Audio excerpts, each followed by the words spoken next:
everybody.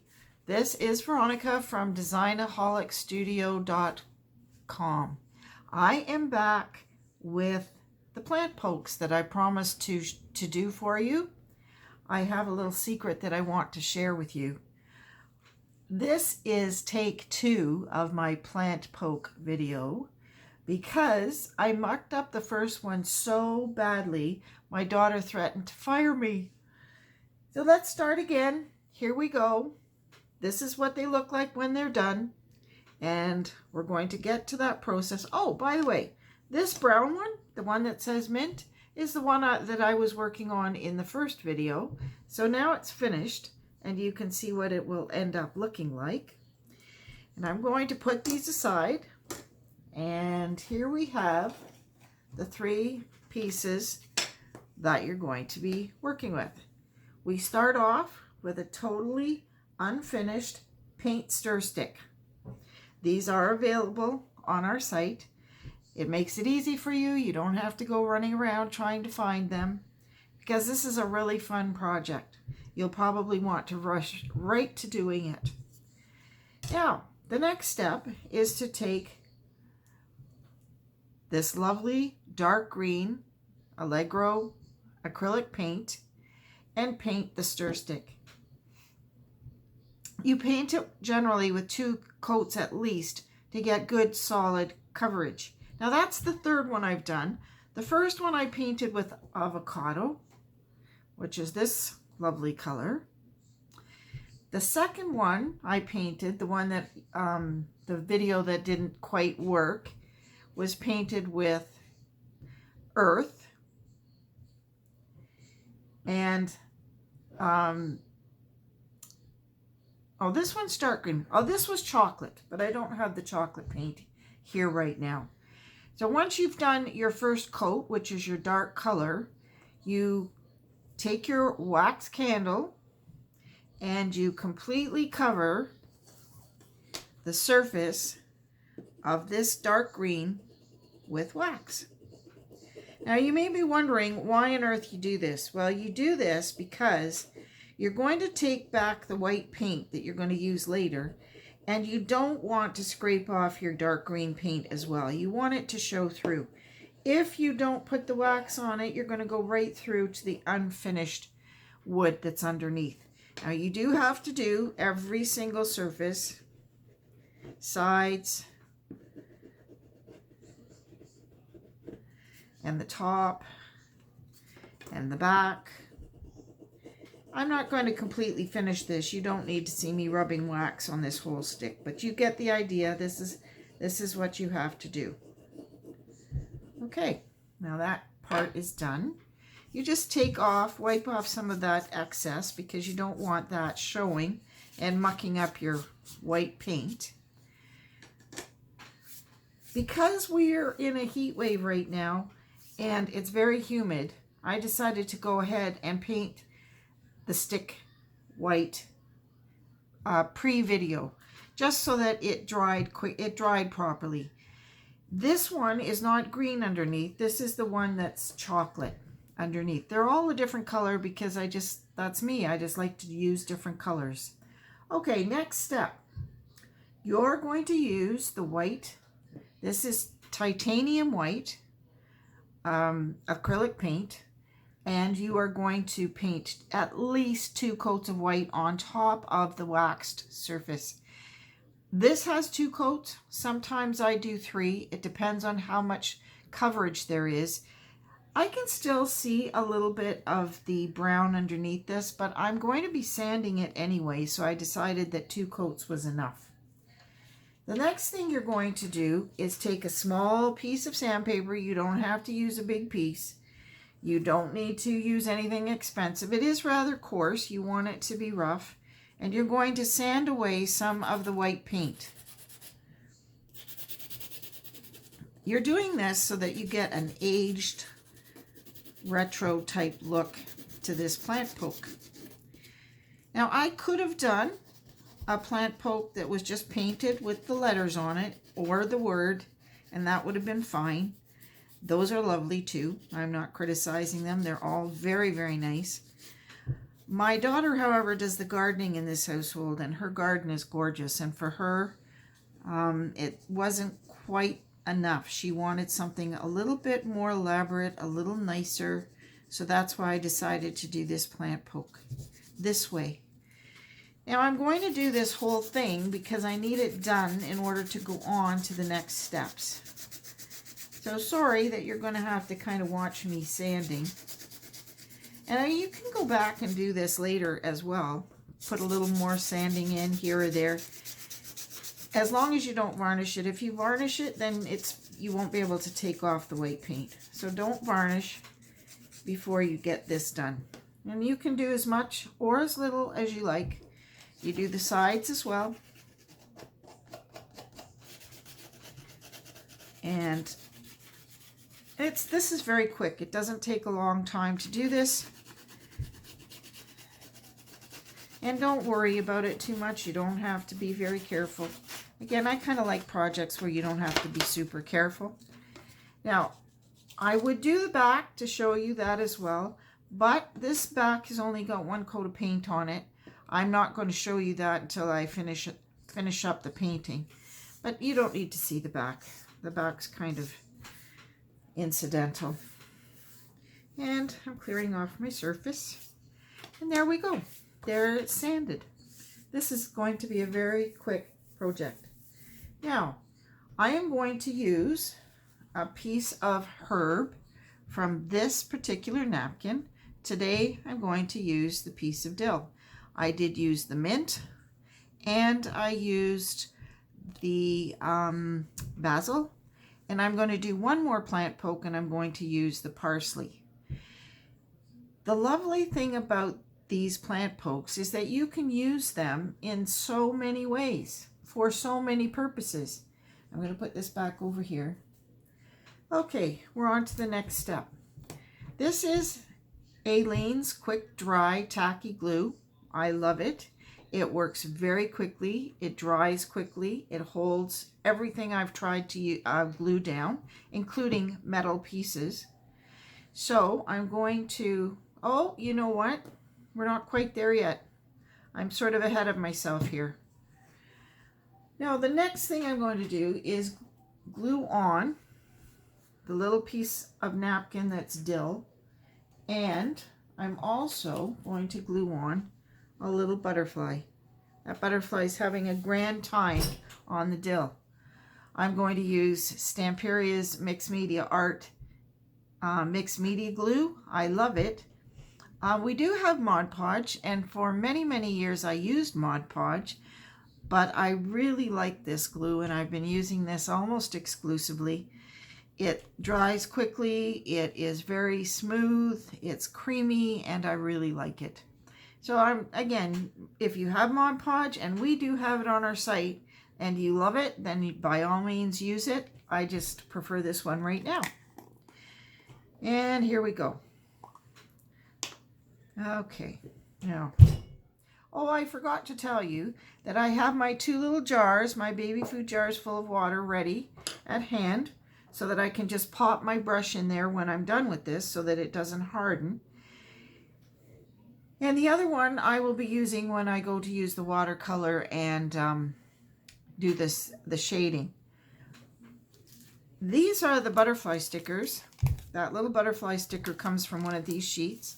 This is a great, great, great sheet of butterflies. There are 6 sheets in this package. These are vellum stickers. You can see, I don't know if you can see, it's shiny on the back. They're on transparent backing. There are 6 sheets. You get tons of butterflies. These are also available on our site. I took off the surrounding paper from this little butterfly, and you can see that it's on a clear plastic surface. And then that makes it easier for me to get it off and show you how to use it. This is the napkin piece, and as usual, we have to separate it. We can't put all 3 layers down. We just use the top layer. And I had already started this, and I'm still having a little difficulty. Sometimes they're a little hard to separate, but be patient, you'll get it. eventually they come off. There we go. Now I'm just going to lay down some of the mixed media glue right here, because that's where I want my dill. And I'm going to place my dill on first so that I know how high to put the butterfly. And here we go. I'm putting it on straight. I already tried this to decide which way I like this the best. I kind of decided that I like it straight up and down because it showed most of the dill. There we go, putting the mixed media glue over top. Now, because I could just stick this little butterfly sticker on here, and since I'm going to varnish it eventually, that's probably not a bad idea, but I'm a little wary of how well things stick with the glue that's on the back of stickers, or washi tape for that matter. So I'm going to use the mixed media glue to put this butterfly on here. And he's easy to peel off the plastic once you've got the surrounding paper away. And that also makes it easier. If you take off a little bit of the stickiness with your fingers, then you're sure that it's going to stick down when you use the mixed media glue. There we go. And I'm going to do the same thing. I'm just going to go over the top of the butterfly and make sure that it's stuck down nice and tight. I don't want it coming off.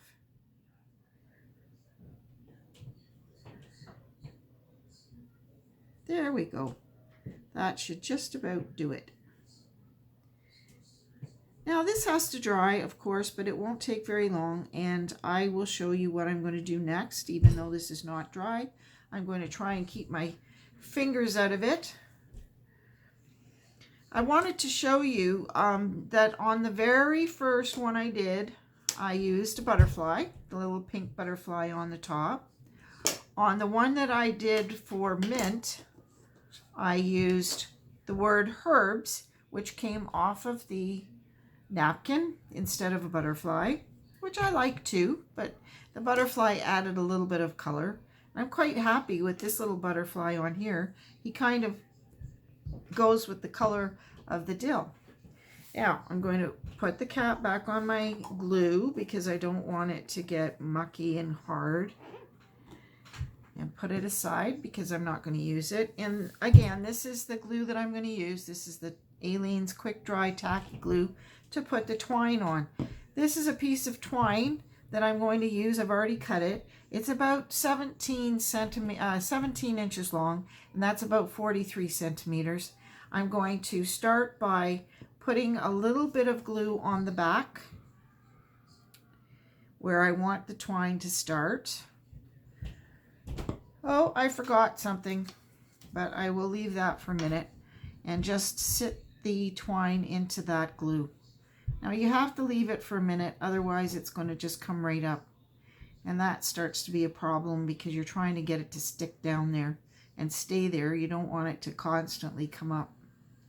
So hold on to it for a little minute while it's sticking. Okay, I'm going to try now wrapping it around to the front. And I'm going to put a little bit of glue on the front right here to do the same thing, to stick it down.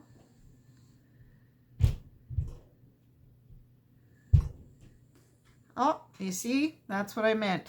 I pulled a little bit and it lifted, so hold on to it. And just keep wrapping. And I'm going to put a little bit more glue back here. Oh, it's still lifted. You have to hold it for a little bit longer, I guess.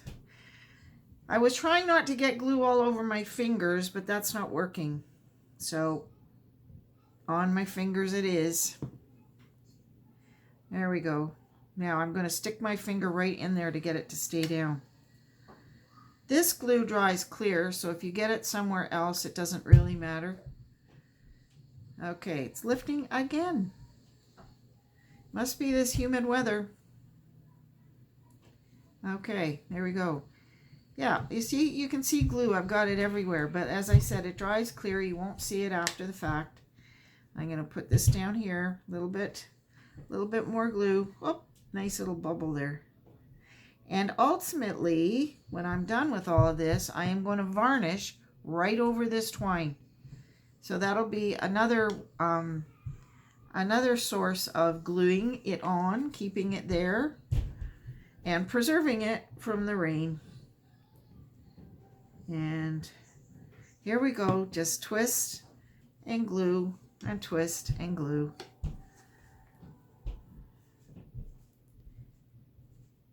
I started up a bit high on this, so I hope I have enough twine to finish it. Now what I'm going to do when I'm done this and it's dry and everything's finished is I'm going to take a shorter piece of twine. I didn't do that for this. I didn't do it to show you because it's just common sense. And I'm going to tie it at the bottom and make a bow. And you can see that right here. There it is, tied at the bottom, make a bow. It's a separate piece from this. And I had put some of the varnish over the knot so that it would stay there tight and not come undone. And I'm going to put a little more glue. This isn't working too badly, it's staying down now. And a little bit more at the front. I am obviously getting glue onto my table protection here, but that will wipe off.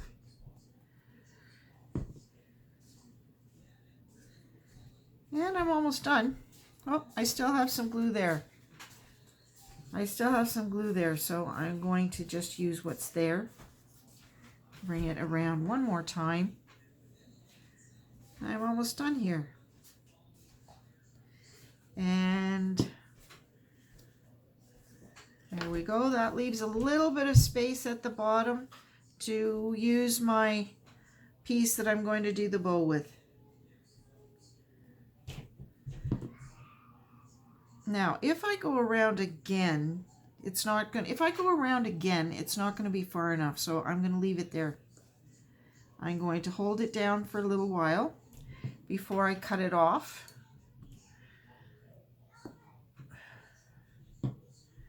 Just to make sure it's stuck. Yeah, and I got glue all over my fingers, everywhere. Make sure you have your broom handy.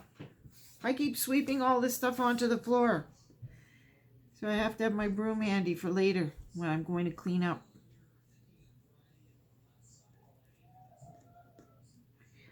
Okay, we're almost done. I think maybe I will try cutting this. Yeah, it's pretty glued. I'm going to cut it right about there. And I can cover that little piece up if I don't like it when I'm putting the last little piece on to do the bow. There we go. I think that should stay well enough for me to proceed. Okay, now I do have a piece of paper towel. I'm just going to wipe away some of this glue so it doesn't get everywhere. There we go. Okay, now the very next thing we're going to do is put, oh, I forgot, we're going to sand off the excess from the dill. And just use your little piece of sandpaper. Look at how tiny this piece is. And just sand off that edge. And if you sand off a little bit of the white paint, that's fine, because that's the look you're going for. And we're almost done with this. Look, there we go. It's gone. Now you've got dill, and you've got a beautiful butterfly, and you've got your twine.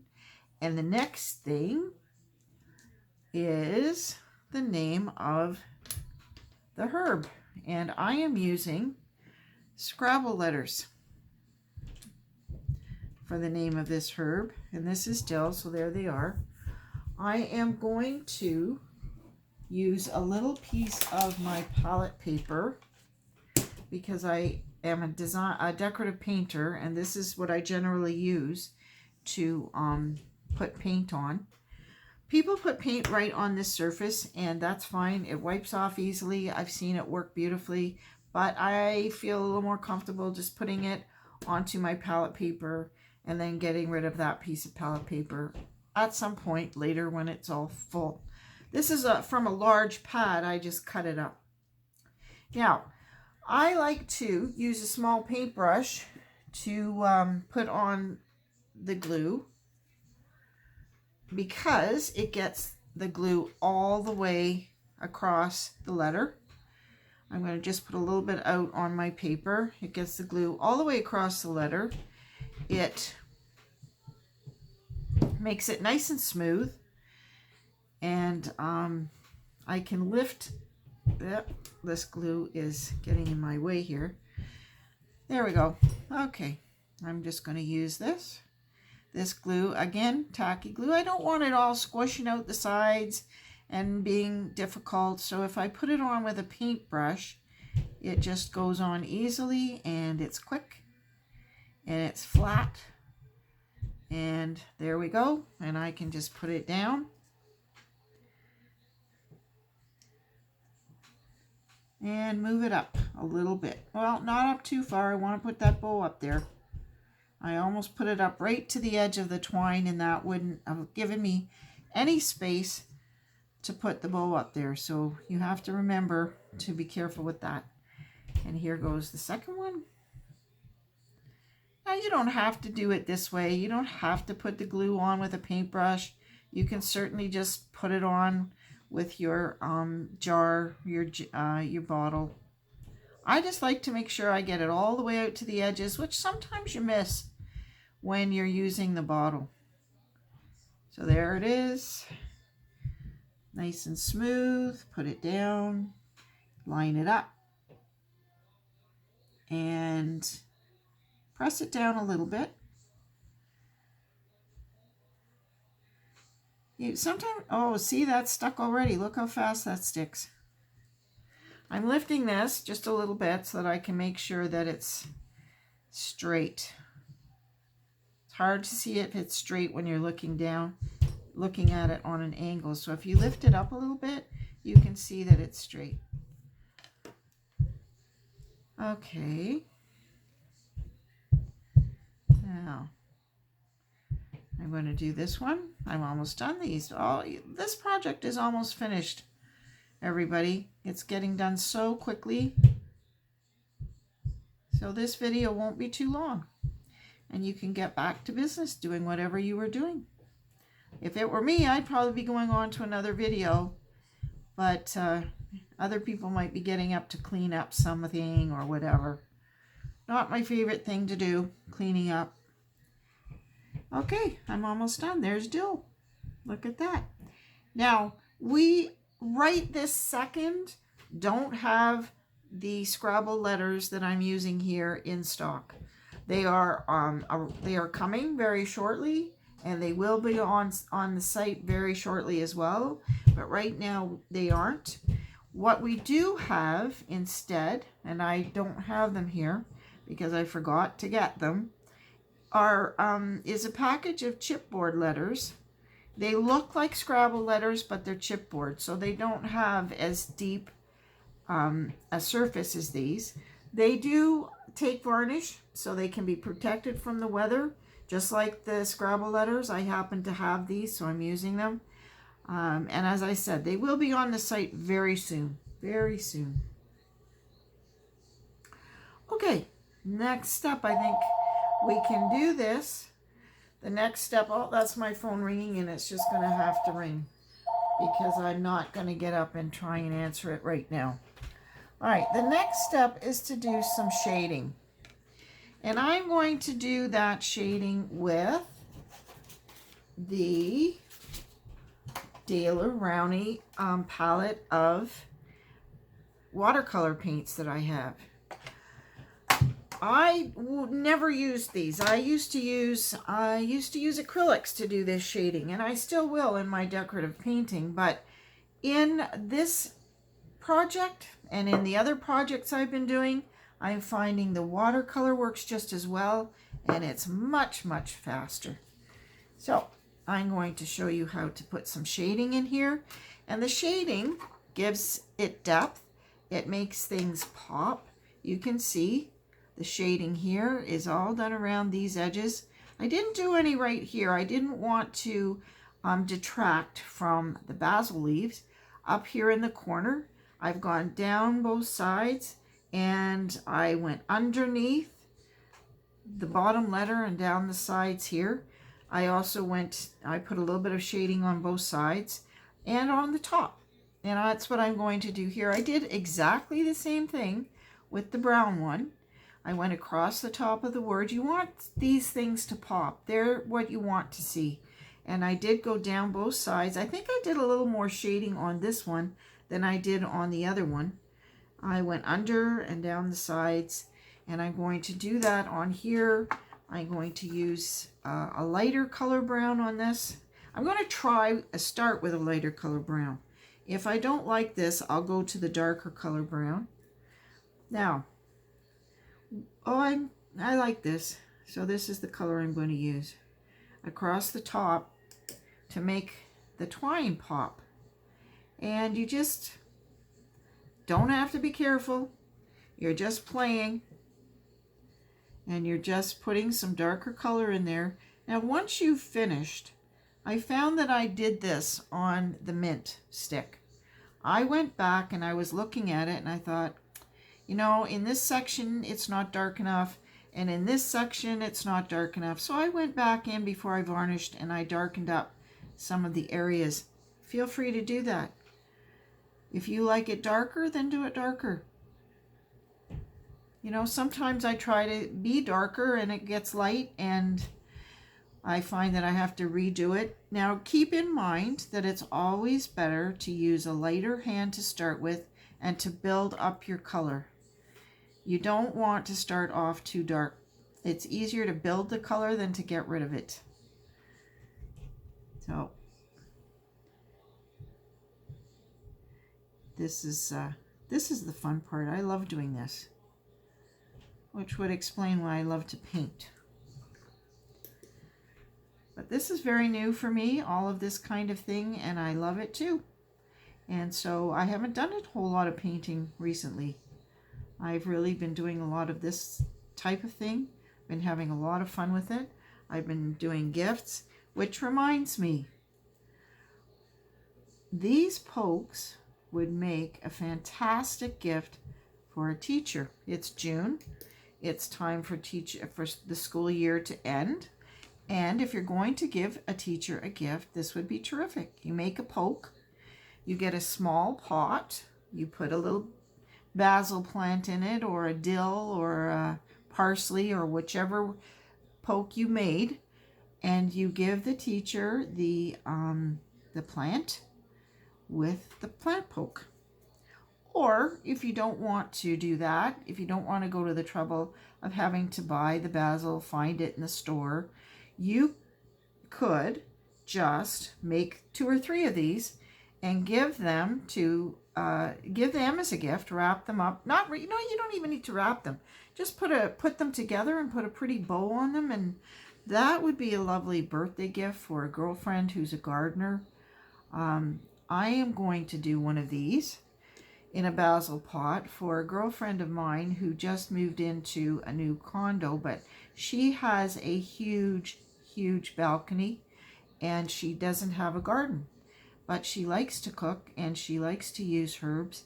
So I'm going to give her the pot with the herb, and I'm going to put a plant poke in it and say, "Happy new home." Now, I don't think that I am going to completely finish this project. I'm not going to do all of the shading because that is pernickety work, and everybody, it's personal to everybody. So what I'm going to do is do it down on as far as the letters go, and then I'm going to stop. Oops. And I'm going to stop. Well, I'm all done. I finished the shading. You can see it here all around the letters. I darkened it up just on top of the twine, and in that corner I tied a bow on here with a separate piece of twine to finish up that section. and all that's left to do is to varnish this piece. This is the varnish that I use when I'm going to put something outside. It's called Triple Thick Brilliant Brush on Gloss Glaze. It's by DecoArt. I don't know 100% for sure if it's completely waterproof, but I do know that it's very, very, very highly resistant to water. That's why I choose this one for outside. If you really wanted these to be 100% waterproof, you probably could get yourself some varnish that you would use on your deck. But that's an awful lot of trouble for a little plant poke. So this will do just fine. Don't leave your plant pokes out all year, especially if you're in an area where you get some snow, because that might do damage. I would take them out, put them away, bring them back out in the spring. Well, that's it for this project, but we'll be back with another project very soon, so be sure to like and subscribe. If you have any questions or you would like to see a technique demonstrated, let us know in the comments. Have a really great crafting day, and I leave you with my mantra, try it, you'll love it.